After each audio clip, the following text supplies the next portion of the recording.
অর্জুন মিশ্রের ধরনে বলছে, কেমন মা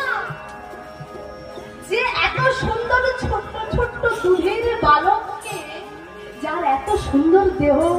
যার নয়ন সুন্দর, যার বদন সুন্দর, যার এত সুন্দর দেহ, যার চরণ সুন্দর, আর এই দুটো ছেলেকে দেখে তার মায়ের দয়াও হলো না, মায়াও হলো না, যে ছেলে একটু দুষ্টুমি করলো বলে এত বড় শাস্তি দিয়ে দিল। জয়রাজ এই বলে বাবা যেই প্রস্থান করলেন না, অর্জুন মিশ্র ভিক্ষা না পেয়ে ভয়ে ভীত হয়ে ঘরের মধ্যে প্রবেশ করল। আর যেই ঘরের মধ্যে প্রবেশ করেছে, গিন্নি চিৎকার করে বলে উঠলেন, একে তোমার এত বয়স হয়ে